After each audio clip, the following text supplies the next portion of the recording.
something else I was pointing out to some of you, and I know I pointed them out to you, that around the site you may have been noticing that there are some rocks that have carvings on them. I don't know if you've noticed that, but after the talk you may want to have a wander around. There are special carvings on the rocks around here. And that was done when we sort of did a revamp of the visitor center in 2009.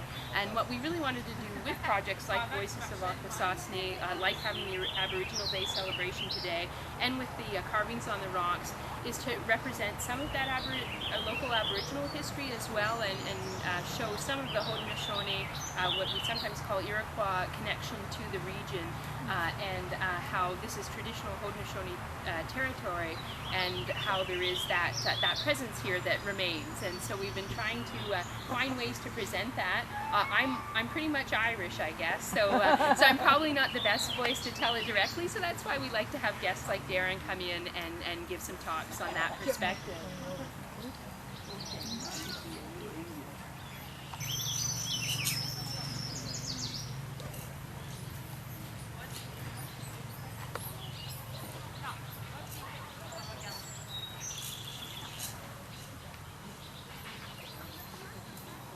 Sego.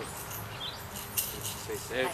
The reason I'm shaking this like a rattlesnake is that was what they called our people. The other tribes called our people the rattlesnake people, Iroquois, and words like that. That's what it translated to. And sometimes people think that was an insult, that they were calling us treacherous and poisonous and sneaky and slimy and deadly. Well, the last part was right, but they differ on the rest. But the thing about a rattlesnake, they used to grow down in the Mohawk Valley where some of my ancestors originally came. And if you go there now into the Mohawk River Valley, you walk in the hills, you start to hear that. But they only do it if you get too close. That's the way our people were. We were called that because we were very peaceable until somebody threatened us. And then when you got too close, watch out. So that's why when we interpret that name to mean, it's not so much an insult. Now that was the name of the Confederacy. 5 different nations combined into one family. That was what they called the Iroquois. The Mohawks in particular, the enemy tribes and all the surrounding tribes used to call us the Magwas. And when they translate that, that turns into cannibal, people who eat men. And women, children, whoever else was around. But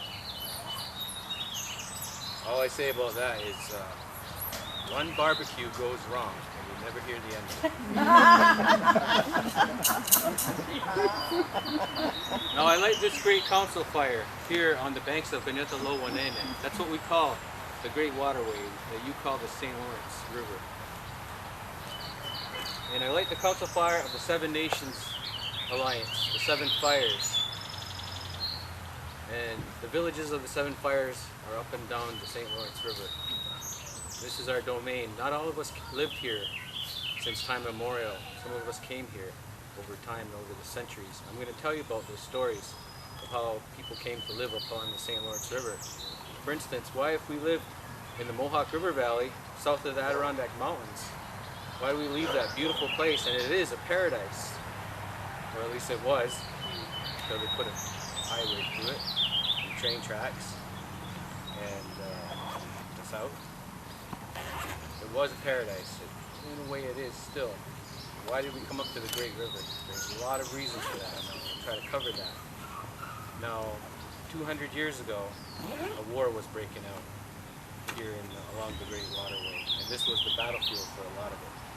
We got involved in that. But before I get into explaining all of that, I have to go back to the beginning. And the way I'm going to do this is in the way we used to conduct councils in the old days.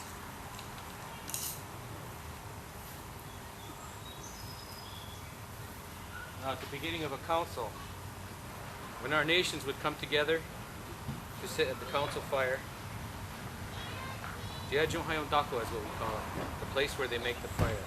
And it literally was a fire. Most councils were held outdoors under big, tall trees like this to shade the people. And they would light a real fire, and they would sit on opposite sides of that fire, the different nations that came together. And a speaker would get up from the host nation, and he would hold these strings of wampum, and he would do a ceremony to begin the council. He would take this string, and he would say, "With this string I wipe the tears from your eyes, from any suffering you may have had since we last came together in peace. Maybe some of your warriors were killed by some of our warriors. Maybe some of your hunters made a mistake and were injured out in the hunt, and you still feel the loss of them, and your heart is heavy. Well, I wipe the tears from your eyes so that you may see that even though our sky is covered with clouds, occasionally the sun peeks through and reminds us that life will continue, life will get better. Eventually the heaviness will lift from your heart." And then with this string,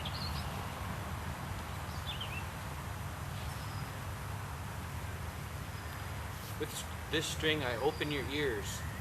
Sometimes when you've suffered a loss and you're in grief, you can't hear people talk to you. You're lost in your own grief. So I unstop your ears. I clear it from all blockages so that you can hear those beautiful birds singing in the trees.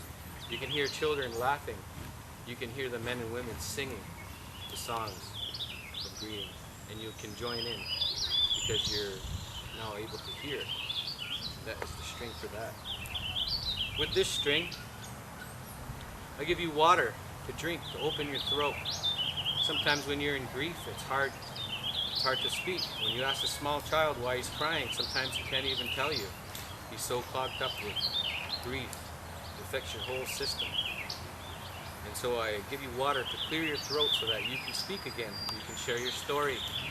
You can join in the singing. You can laugh when something strikes you funny. And it is okay to laugh. Eventually the pain that you feel from your losses will subside, and things will strike you as funny, and you feel guilty a little bit. How can I laugh at something when I carry this grief around?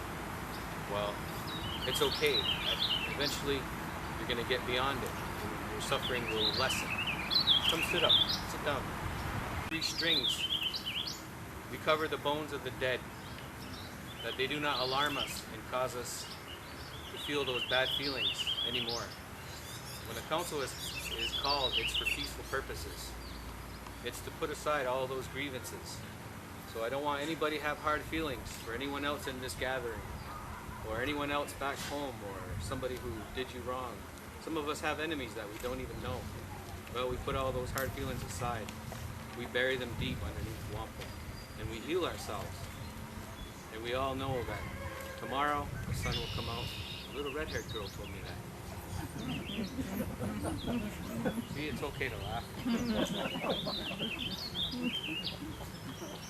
And so we wipe away the clouds so that the sun shines brightly on the proceedings that we're here to do today. That the people who have come here as runners from their nations can return to their nations and tell what happened at this council fire and share it so that everyone knows. The people that are here to conduct business, the nations that are here to make decisions, to come to an accord, well, they know what to do. They prepared this long ahead of time. They prepared their wampum belts, their speeches, and they prepared to deliver them to the other side of the fire. Now sometimes when we hold a council, one of the first things that happens is the host nation will bring out their old wampum belts. Wampum belts are our archives. We don't have a written language, we don't have a stack of documents, we have these beaded belts. But before I talk about what these belts mean, I'm going to tell you what is wampum. Well, it's not our word, that's the word of a tribe that lives out on the coast. It's not even their full word, it was a longer word. It was chopped up into short little parts by the colonists. Sometimes when you go into the waters, you find shells. If you go to the coast, walk along the beaches, you're going to cut your toes when you're walking on the shores. And these shells is what they call a quahog and a whelk shell. Now, the Indians that lived on the coast made beads and pendants and little earrings and all kinds of decorative things from these shells. And the little swirl that you see in the quahog, when they make beads out of it, there's a little bit of a swirl in the beads. And I'm going to pass around some wampum. And hopefully it will come back to me. And see the swirl. If you look, there's a little swirl of white and purple. It makes a pattern. It's the rings of the shell. See, this starts out as a little guy, and as he gets bigger, the shell gets bigger. He makes this out of the minerals from the food that he eats, and he protects himself. He's just a little slimy little critter in there, but the shell protects him from all the creatures in the sea. And it does it so well that there's no other creature that can break into that shell and eat him. His only enemy is this guy, believe it or not. We get the purple beads from this, the quahog, and the white from the whelk, the inner column. They would break it apart, and there's a little hole in there, and that would be perfect to string into a bead. When Europeans came to North America, they realized how valuable those shell beads were to the Indians. So they manufactured them themselves, and soon it became a currency among the colonists. Some call it Indian money, but we don't like to call it that because it has much more meaning to us than just money. Money sometimes can be a bad word, and so we reserve wampum for sacred purposes, for ceremony, to document our history. And so the tribes that lived on the coast had so much of it, they could make necklaces, armbands, wristbands, headbands, sometimes whole outfits. They gave the governor of New Sweden an entire set of clothes out of woven wampum beads. That's how much wampum they had. Our people, because we had to get it through trade, reserved it for strings, for ceremony, and for the belts. Occasionally when we had enough, we would make a necklace or two, something decorative, but for the most part we reserved it for our political affairs. Now, these quahogs, it is said that they can live a long time. They get bigger and bigger. Nobody ever comes to them and stops them from growing, so they keep growing. They found one recently that was 400 years old. It was born when Champlain came to North America, that long ago. It's very funny that the purple quahog, his only enemy that can defeat him is the white. The purple beads, they say, represents mourning and death, strife, disharmony, sadness, grief, all the negative things. And the white represents life, renewal, growth, laughter, all the positive things. But you can't have one without the other. And that is from our creation story, that in all good there's a little bit of bad, in all bad there's a little bit of good. That is found all through nature. And that purple swirl in the beads reminds us of the waves rolling in on the ocean, on the coast. Our creation story tells us that one time this whole world was covered in water. There was no land at all.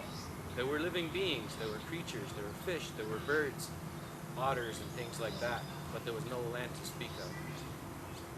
Now, I hate to quote Battlestar Galactica, but our teachings tell us that life here began out there. Sky world is what we call it, Hyage in Mohawk. There was a woman there, looked a lot like us, maybe more like her in the background. Very beautiful woman, and she was pregnant. And her husband, his job was to take care of the tree of life. There was a beautiful tree, had all kinds of beautiful blossoms and fruit on it, but people were forbidden to go near that tree.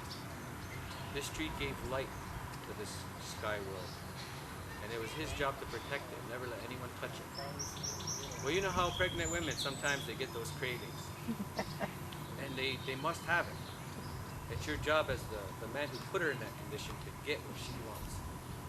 And so she said to her husband, "Oh, nothing is satisfying me. I just feel this deep down ache, and I don't think anything can stop it except maybe if you made me a tea from the roots of the tree of life. Oh, that would hit the spot." And he said, "I don't think we're supposed to do that. We're not supposed to touch the tree." She said, "But they never said anything about the roots, did they?" "Well, I'm pretty sure they meant the whole tree," he said. "Otherwise, they would have said the roots are okay." So she said, "I don't care. Go over there and start digging.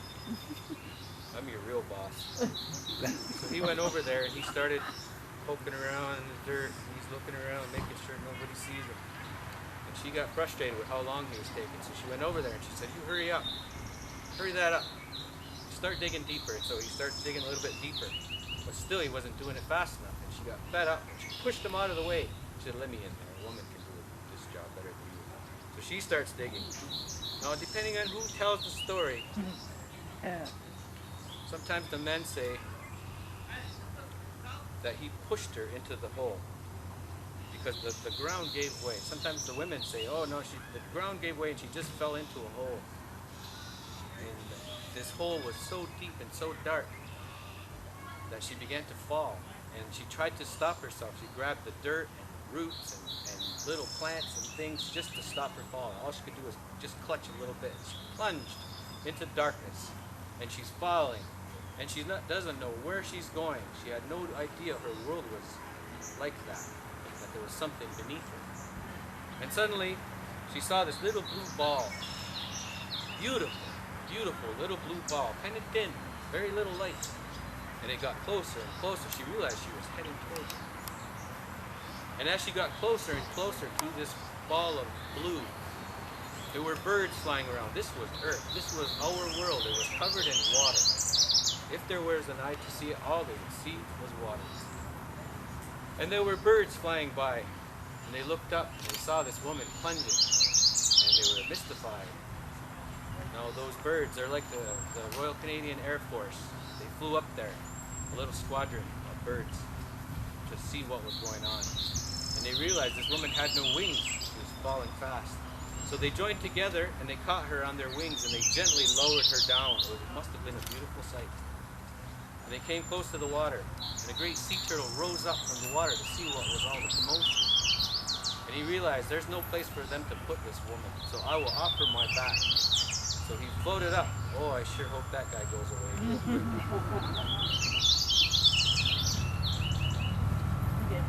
Anyway. No, I lost my place. I have to start. Gently lowered her on its back.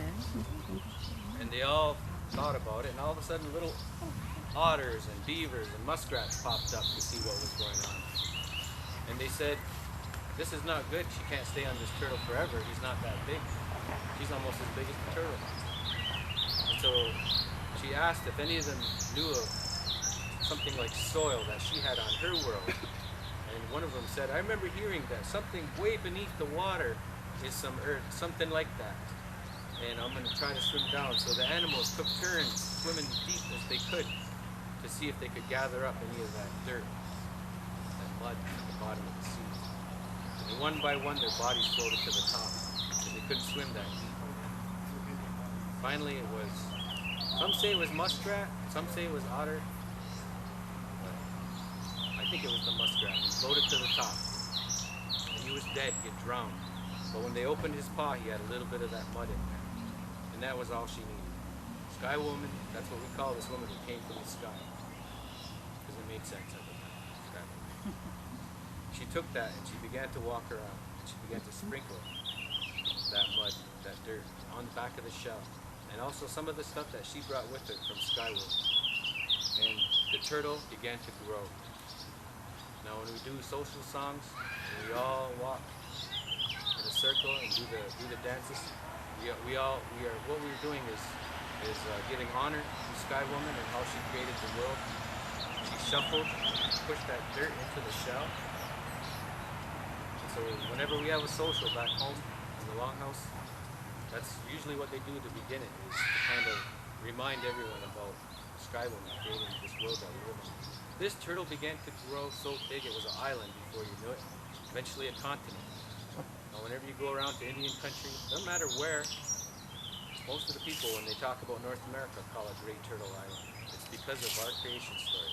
They may not even know our creation story, but that phrase has gotten around so well, and it's a perfect name for it. It reminds you that really the planet itself is in a big sense a living entity. And we used to kind of think that's kind of maybe it could be interpreted as a little bit of a silly story that we live on turtles' backs. Well, several years ago, you all probably remember, there was a great earthquake on the other side of the world, and it caused a shift under the ocean, and a great tidal wave washed 100,000 people into the ocean and killed them. It's like we really do live on the backs of turtles. Every now and then they go underwater to remind us how tenuous life is. that too is from our creation story. That the entire world has that nature. It's positive and a little bit negative. Provides everything you could ever need, but it also will kill you if you're not careful. So we revere the natural world, we give thanks to it, but we also have a little bit of respect and fear for it too, because it's powerful. And sometimes man and his audacity and his engineering, he thinks he can conquer it, but no, he can't really conquer it. He can fool himself, he's really good at fooling himself, but he'll never really be the master of this world. This world is our master. Now Sky Woman, when she came, she was pregnant. That's the whole reason this all began, was because of that pregnancy. When she gave birth, it was a little girl. And that little girl never knew a male. There was only her and her mother. When she grew up, a spirit came to her in the night. And when she woke up, there were 2 arrows laying on her belly. One was dull and one was sharp. It was a sign that 2 babies were inside her belly and they were going to grow. And these 2 babies, they were twin boys. Dalohayawago is what we call one, and Dawiskala is what we call the other. They say one, Dalohayawago, was good, and Dawiskala was evil. Some don't like to put those labels on it and say, oh, he was just mischievous. Anyway, Dalohayawago and his brother did not get along. Even in the womb, they used to argue. When it came time to be born, Dalohayawago says, I think we're supposed to go south. That seems to be the natural way, so I'll go first, you follow me out. And his brother grew impatient, waiting for his brother to go. And he began to cut his way through the side, that he started to see a little bit of light shining through it. He said, I'm going that way. He cut through his mother's side, and it killed her. So Sky Woman's daughter died. Sky Woman came rushing to see what the commotion was and saw 2 babies. And she tried to determine what caused this death. She mistakenly believed Dalohayawago was the cause of her daughter's death. And so she began to favor Dawiskala, the mischievous one. And as they grew, Dalohayawago had to spend a lot of time by himself because his grandmother had no time or patience for him. So he entertained himself by making things. He would take the clay and he would take natural things that he found and create new things, new animals, new fish, new birds. But his brother would get jealous of his creations. And he would go and add his own little touch to it. He would put a little mischief into everything. For instance, when Dalohayawago made a river, which a nice smooth current, actually 2 currents, one going that way, the other going the other way. His brother would put rapids and rocks and waterfalls into it, make it dangerous to travel. When Dalohayawago would make a beautiful flower, a beautiful rose, Dawiskala would put thorns on the stems of that rose. So when you go to pick it, a little bit of blood, little injury there, just to remind you that nature is beautiful, but it's also got a little bit of a sharpness to it. So on through nature, everything you see is like that. The whole world that you see has both brothers' hands in creating them. And that's the way life is. So sometimes you have to ask yourself, when you encounter setbacks and hardships, and sometimes we question, why did that good man who worked so hard all his life, as soon as he retired, why did he have a heart attack and die? He can't enjoy his retirement. That's not fair. Well, this world that we created is not fair. It has both good and bad. And sometimes it makes no sense. Sometimes it can cause grief and madness. It doesn't level out. That's the way those brothers made it. They made it to be that way on purpose, so that we don't think we know everything all the time. We try to put our human concepts on everything we see, and it doesn't work that way. It just doesn't. So that's our creation story. I said when our mother died, grandmother buried her, and from her grave grew tobacco, which we burn, and it carries our prayers to the Creator. And also from her grave grew strawberries. They say that strawberries grow on the road to the Creator's land, and you eat it as you're passing from this world to the next.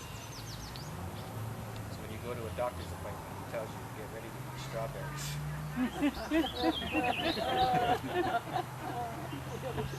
Might as well pay your bill right there. And also from her grave grew corn, beans, and squash, 3 sisters, the sustainers of life. And so Dalahiawaga said all those good things grew from her grave. What will grow from grandmother's grave if we bury her? And the Whistle thought about it, and then he said, nah, let's just throw her off the edge of the world into the ocean and forget about it. And Dalahiawaga said, no. But the Whistle already had her by the head, and he started to pull her body to the shore. And Dalahiawaga grabbed her by the legs and began to pull her back. The Whistle had her by the head so hard and pulled in one big hard yank, and her head went flying off. Flew right into the sky and went so high that it just hung there. And that's the origin of the moon. They call the moon in our culture the mother of all mothers. Grandmother Moon is what we really call her. So we give her that honor. She is Sky Woman. That's Sky Woman up there looking down on us. They say that if Sky Woman ever stops her duties, Grandmother Moon ever goes away, and she's going away a little bit every year, but not too much. She governs all the women in the world, all the children that are born because of the moon that circles around the earth. It's such a big part of life here on earth. It's almost, you shouldn't even talk about it. It's so fundamental to life. So that's why we honor the moon with that, the title of our grandmother. It's because of the creation story. That was Sky Woman, came from another world to this one. And even some scientists, probably the astrophysicists, could probably look at the way the moon really was created and probably see some similarities, and maybe there's a reason. A lot of our stories, the teachings that we have, they're not just little stories to entertain people on a cold winter's night. Sometimes there's science in there. You got to poke through all the little stories to find that there's real science in there. There's biology, there's teachings about the stars, the constellations, the way the earth moves, the way things on earth are formed. It's pretty rich. But I like our stories, and I'll tell you why as I tell you another one. I'll show you why I like them. Now these two brothers, eventually they went to war. They had enough of each other. You know how brothers are. I had a brother, well, we were little. Eventually they decided to have it out once and for all. And Dalahiawaga, because he used his intellect more than his brawn, got the best of his brother. He tricked him. He was able to defeat him. But he didn't kill him. You know, in a lot of the stories that you hear, even movies, television shows, what happens to the bad guy at the end of the story? He gets killed, right? Almost always. Well, not in this story. Dalahiawaga made peace with his brother. He said, I'm not going to kill you. We just need to agree to separate. You go on one side of the earth and I'll go on the other. We'll never encounter each other. I'll take the daytime world and you have the nighttime world. That way, Grandmother Moon can look down on you as you travel, give you a little bit of light to see and make your way home. And so that's why sometimes some bad things happen in the darkness of night. And a lot of babies are born in the darkness of night. A lot of babies are created that way. So even the darkness has a little bit of light in it. And so Dalahiawaga, walking in the daytime part of the world, as the world rotates, he's always walking. And his symbol is the sun. And that's why we call the sun elder brother sun, because he's the elder brother of the creation story.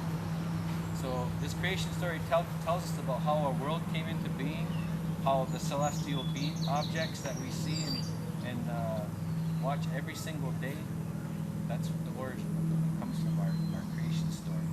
And wampum reminds us of all that. So wampum is a beautiful thing. It's a beautiful part of our culture. Sometimes people kind of forget about it. There's so much of other things of our culture that sometimes you can leave a few things out. But I decided when I began to study history and culture that wampum was going to be my thing. That's going to be the thing I focus on. Back home where I live, there are people that do the songs, people that do the dances, people that do the crafts, the beadwork, the basketry. There are people that play lacrosse. people that do the language, teach language. So there's all different aspects that you can participate in and do your best to keep it alive and keep it going. I chose wampum because it was something that was so central to how we did everything, and nobody was really doing it. There was a school teacher we had in the 1930s and 40s named Ray Fadden, and he made a lot of wampum belt reproductions. 1940s was a time when there was no such thing as Indian pride. It was not promoted. It was something that was to be left aside and get on with your life, go get a job, go join the army. It wasn't like today where we really encourage a celebration of Native culture. In that time of history, it was hardly spoken of. So it made it real hard for people back home to have that kind of pride. Ray Fadden came along and he said, nope, I'm not going to let that fire go out. He threw a big log in it, and pretty soon it's blazing hot.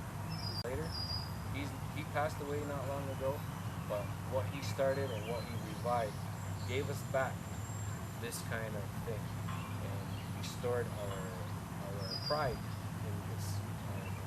I can only tip my distiller to Ray Fadden and what he did for our people.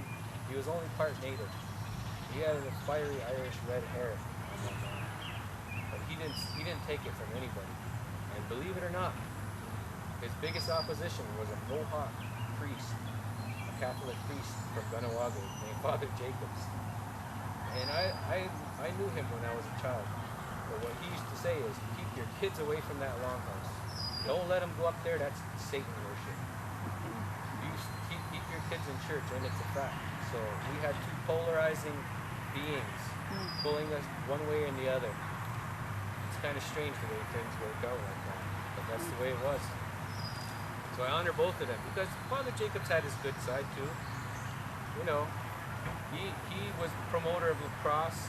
He used to take kids up to play lacrosse. He had a big part in the promotion of lacrosse in the place. So I can't just use him as a villain in my story.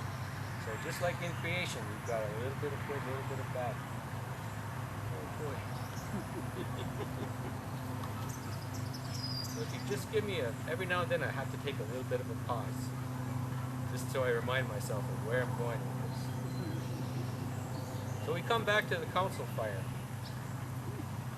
and those belts that document our history. Now that you know what wampum is, I can tell you about what they say. Now we didn't have a written language, but we had artists and we had weavers. And a lot of times when we were on a trip, we were traveling down Lake Ontario or somewhere, we would paint a little symbol on the rocks and on the trees, maybe a canoe with a bunch of men in it. And it would let people know that we had passed through there. And sometimes maybe we were going to war, and when we come back from a battle, we'd be missing a few men. So we'd paint another canoe underneath it with less men, so that people would know how many people we lost on that expedition. And even up and down this river, you can still see traces of those old paintings here and there. And the archaeologists go and study it and wonder what it could all mean. So we had symbolism. We had those little pictographs. It was a perfect marriage for wampum belts. And wampum belts help remind people of stories. They say, oh, if there was an auction and an old wampum belt was uncovered, you just take it to some Indian and show it to him and he'll know what it says because of the symbols. Not true. The story that went with that belt has to be passed down generation to generation. If that story is cut off, sometimes we lose that history. And that's what happened with a lot of the belts. A lot of them found their way away from our hands. Usually in the 1800s, people came in and collected them up, bought them up. Sometimes the RCMP came in and stole them, would seize the council house collection of wampum belts as a way to undermine the Indians in our old plains and things. It really happened in the 1920s. So the belts were scattered all over the world in museums and private collections. They're starting to find their way home. And so it's up to guys like me. We have to go into the archives, into the museum records, and recover that knowledge. Sometimes those collectors would gather the story that went with the belt. Sometimes we have to crack open those big books of colonial history and recover the knowledge from old minutes of councils that took place 200 or 300 years ago. And so that's what I've done is try to recover the knowledge that goes with these belts. And I chose the belts that pertain to our journey through time. And I'll try to be quick as I recount the stories. But in the old days, councils went for days. And it would be one speaker per day. And everybody sat there in perfect silence. You never disrespected a speaker by mumbling and telling jokes in the back row. I'm glad you guys aren't doing it. Showing me the due respect. And then when he would get done speaking, he would sit there and think for about 10 minutes, and still nobody would speak. They would allow him the time, in case he forgot something, to stand back up and add what he had to say. So they would. This is the level of respect that everyone accorded each other, especially when it came to wampum belts. And here's how it would happen. The speaker gets up and he takes the belt and he holds it up. And he says, "This belt reminds us that when we were all brought together as a confederacy, we used to have fights in the woods over whose territory was whose. Well, all that has come to an end. Now we are all brothers, we're all friends, and we all eat from the dish with one spoon. The territory is a big bowl, and we all eat from it with a blunt spoon so that we don't hurt each other as we go in to take a bite." Now I want to show you an important belt. If you ever go to any of our communities, you're going to see this. You're going to see a flag flying, and it's going to have the symbolism that you see here. And this represents the Five Nations Confederacy. It's all from this original wampum. Some call it a belt, but it's actually a mat. A mat, everybody in the old days, there were no chairs. If you were going to sit down and have a bite to eat, you had a woven mat that you carried around with you. Like I said, everybody was a weaver. So you had a woven mat that you would lay on the ground. You would sleep on it, you would sit and eat your meals on it. And this symbolizes when the Five Nations come together in council, that they all symbolically sit on this mat together in peace. Now the Five Nations, I want to tell you the names of those nations. They were the Mohawks, my people, Ganyankahaga, people of the Flint. Then there were the Oneidas, the Standing Stone people, the Onondagas, the people of the hills, the Cayugas, the people of the swamp, and the Senecas, the big mountain people. We all hated each other at one time. We're always fighting, always killing each other. Nobody knows why. Sometimes I think that wampum was important, and we're even making wampum. As I stated when I first began, the Europeans realized that was the way, that was the key into the interior, was through wampum. And so they would enter into discussions with us.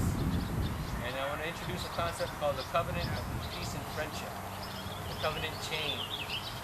It begins with this tree that grew on the shores near the initial Dutch colony at Albany. It was called Fort Orange. It was a tree that grew outside where they would meet with the Indians. And this is where they would conduct councils. It was a real tree, actually. And the Indians learned that we spoke through metaphors, symbolism. It wasn't because we were a nation of poets sitting around waxing eloquently. It's because we didn't have a lot of words for those big advanced concepts. So we used metaphors, which was like a shorthand, a way of conveying principles. And so they learned that. And so there's a concept that was created by speaking through symbols that everyone could easily understand. And the covenant chain begins with the ship of the Dutch being tied to the shore with a rope tied around the tree. But eventually, the winds would blow, that rope would rot, that tree was struck by lightning. That was no good. So they replaced the rope with an iron chain that they tied around a rock on the shore. But eventually, the iron chain began to rust. That was no good. So they replaced it with a silver chain, which only needs to be polished to keep bright. And they tied that around a great big mountain. Now, all of that is telling you that this initial relationship is evolving over time. It went from being centered around that council tree near Albany and the Mohawks. Suddenly now they're trading with the Oneidas, the standing stone people. That's the rock they tied the iron chain around. And eventually, New York, the colony of New Netherlands, became New York when England took it over. And then the relationship became a silver covenant chain tied around the mountain. That's the people of the hills, the Onondagas. So they're going further and further into the Confederacy sphere with the trade relationship. So it's evolving. Their goods are getting bigger, there's more of them, and the relationship is strong. It's a brotherhood. Now that covenant was renewed frequently, and there are many belts. I guess we're good. You guys can sit down again. Thank you.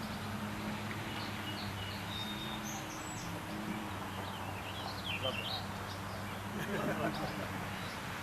So some of the belts, there's many examples of covenant chain belts. Some look really quite a bit like a chain. Sometimes there's a row of diamonds, sometimes a row of rectangles. But it all represents that strong bond between the nations. Now, in this belt, you see the Indian standing on one end holding the chain. And on the other end, you see the colonist, and he's got an axe in his hand. That axe is both a tool and a weapon. So these were not just trade relationships, these were military alliances. So when the colonist that you've entered the covenant with goes to war against another colony, you go to war against that colony. And not only against the colony, but their Indian allies as well. Oh boy, here we go again.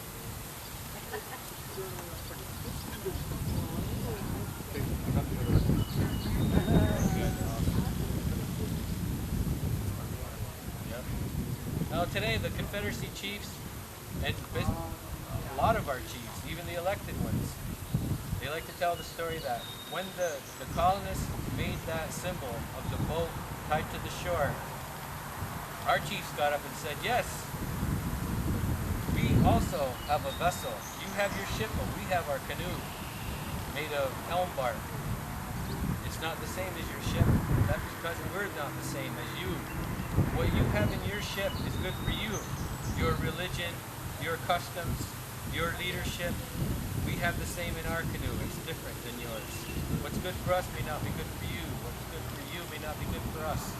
As long as we sail side by side down the river of life together, we'll be good friends. And as long as we don't interfere in the operation of the other's vessel, we can trade and be brothers.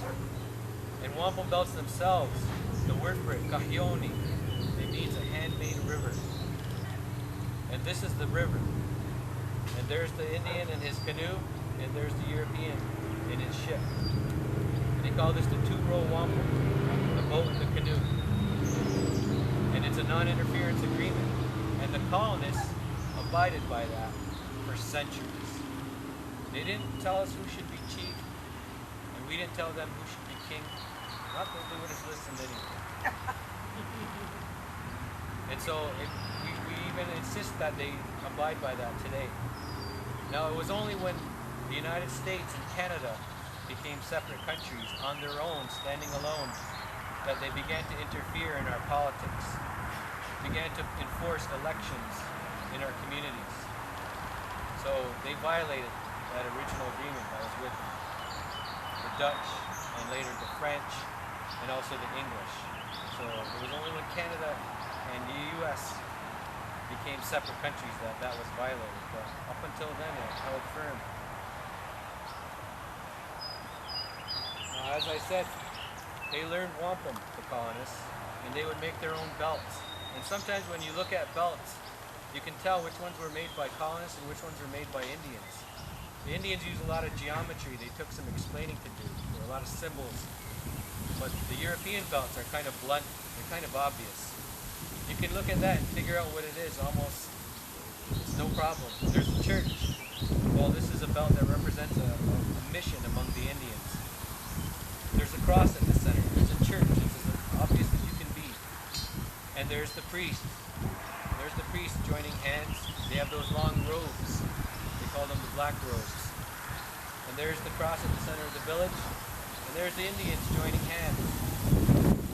Indians because they're not wearing any pants. We didn't like pants. We still don't like pants. We try to get out of them all the time. So there was another colony coming from the St. Lawrence River, the French. New France, they called it. And those were allies of our enemies, the Algonquins, the Nipissings, the Hurons, Maliseets, the Micmacs, the Paddywhacks, all of those people over there. Those were their allies. And when those Hurons would go to Montreal with their canoes loaded full of furs up and down the St. Lawrence River, the Mohawks would attack them. Actually, where we live in Akwesasne, the rapids suddenly became calm. There were a lot of islands to break the current. And so that was an ideal place to play a little piracy and rob the Hurons of their furs. And then we would take them to the Dutch and sell them. It was actually fairly lucrative. We had good economic advisors at the time. And the French decided, we can't have this. We can't have these Mohawks interfering in our trade. Actually, what was it that they were trading? What was the big deal? What was the big deal about furs? Well, it was actually the beaver pelt that was the hot commodity. In Europe, if you were anybody in society, you had your beaver hat. And you weren't anybody of any importance unless you had that hat. Everybody had them. They got them from Canada. And so that was really what drove it. So really, we're the victims of fashion when you boil it all down. Still are. But that's the way it was. And we actually thought, the Indians thought they were getting the better of the deal. Here's the colonists coming in with all these shiny pots and pans and kettles and axes and knives, all these wonderful things that last forever. And all they want are this heap of mangy old furs that we pull out of the woods like nobody's business. We thought we were getting the better deal. The colonists, on the other hand, is taking those furs and selling them for a small fortune in Europe. And all it costs them are a bunch of old pots and pans and trinkets. So he's thinking he's getting the better deal. When both sides in a bargain think they're the smarter ones, that's going to be a profitable trade. That's how it went. Well, eventually those French people said, you know, we need to make peace and start trading with those Iroquois. We can't have them interfering, so let's make friends with them. So they sent missionaries directly to Onondaga to establish a mission. And if you go to Syracuse, New York, go to Liverpool on Lake Onondaga, there's a recreation of a historic site that shows what that French mission looked like in the 1600s. It's actually very nicely done. Pretty place. Well, what happened was they violated our protocol.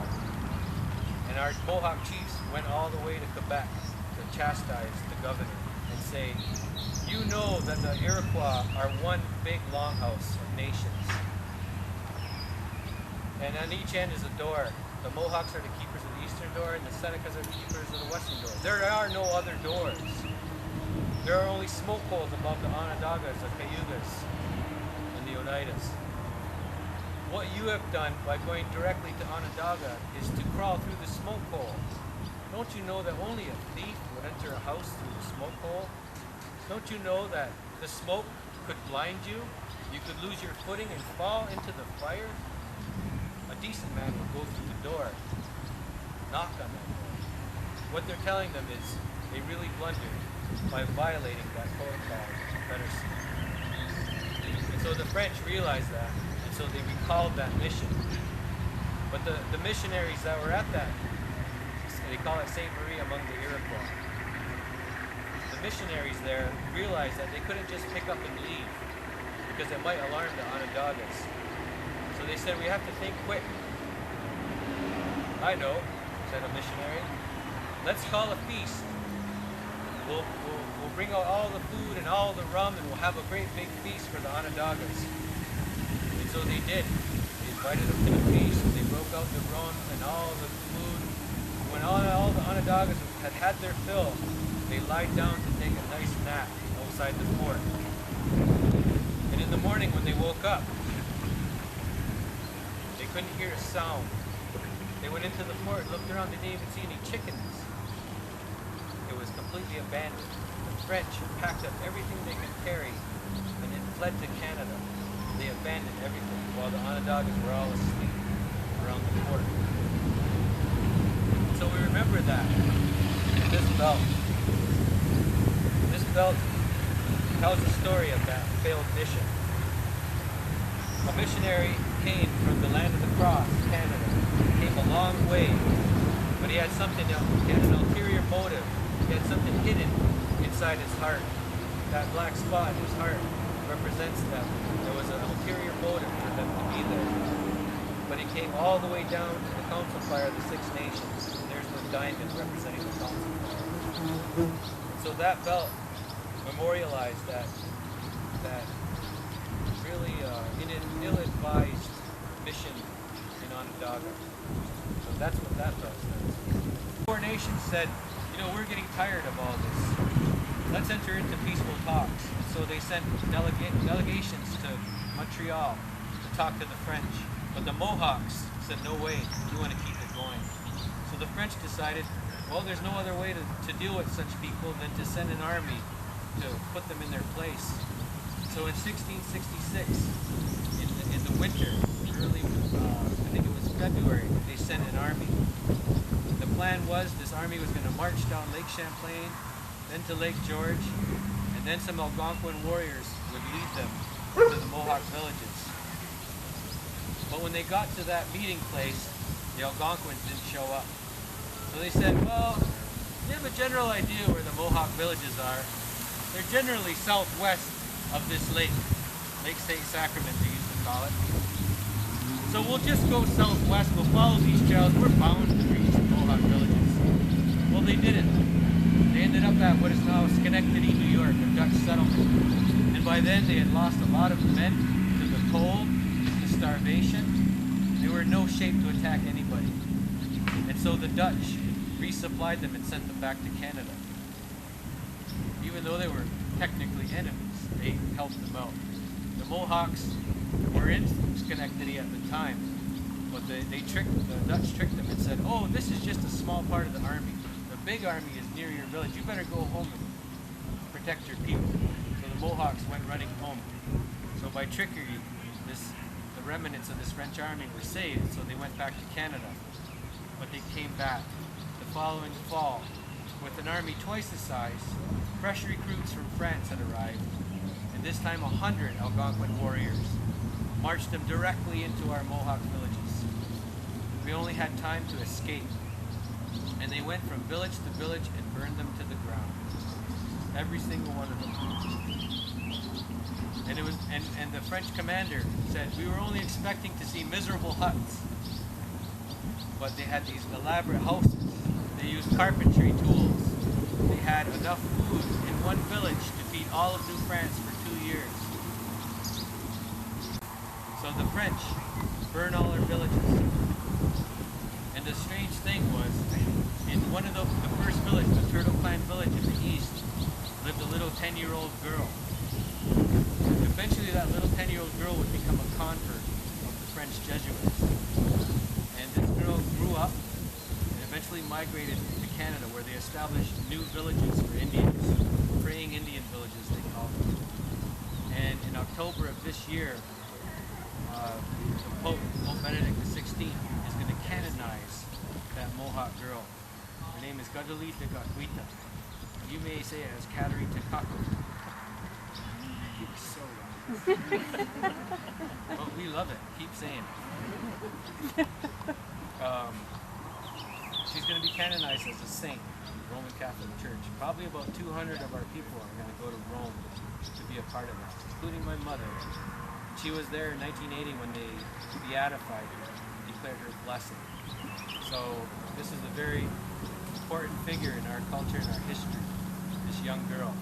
Miracles are attributed to her. There was a little boy out in Washington who was cured of the flesh-eating bacteria, and that was the miracle they were waiting for. And so the Pope announced, really, I think in the winter, that he was going to go through with the ceremony and raise her up as a saint.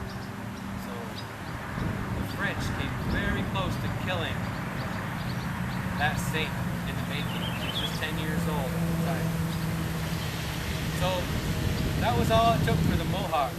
We knew that we had to agree to peace now. We were in no condition to fight the French like this. If they were determined to wipe us out, they would do it. And so we agreed to allow them to make peace. They sent missionaries into our villages, and then the French established mission villages up near Montreal. And so our people began to go up there and live there, next to the French. And eventually, we made peace with those old allies, those old enemies of the French. And for a time, we lived in the same village with the Huron Indians. Eventually, so many people were there, the Hurons decided to move away and start their own village. But before they left, they gave those Mohawks at Ganawage, across the river from Montreal, this belt. And they said, build a solid church and guard against the devil, because he will always try to destroy what we build. Everything positive, the devil tries to thwart. So guard against it. And they gave them this belt, and they draped it over the altar in their chapel. In those days, the chapel was a bark longhouse, so they draped it over the posts above the altar. And then later they built that wooden church, and they put this on the beams over the altar, so that it had that special place. It became the Holy of Holies. And so when that young girl, Badlita Gakwita, left the Mohawk River Valley and came up to that village and was given the tour of the chapel, this is what she saw, was this belt. Not this belt, these are all replicas. The original belt somehow disappeared. Although it was given that special place, it wasn't until the 1970s that the belt was stolen from the church in Ganawage, and nobody has seen it ever since. Well, the people who stole it have seen it, but nobody else has seen it. So when I was making wampum belt reproductions, I decided that was an important belt, and I'm definitely going to make a copy of that one, so that that story is kept alive, of how the Hurons, our old enemies who used to rob of all their furs, forgave us enough to make a belt of that size to keep us firm in the faith and to keep us strong as the new allies, the new friends. And so that belt is a very important belt in our history. And it even inspired an alliance, because those villages got so big that they would spread out. There would be new villages forming, eventually 7 altogether. And you see there's 6 rectangles on each side of the cross. That adds up to 7.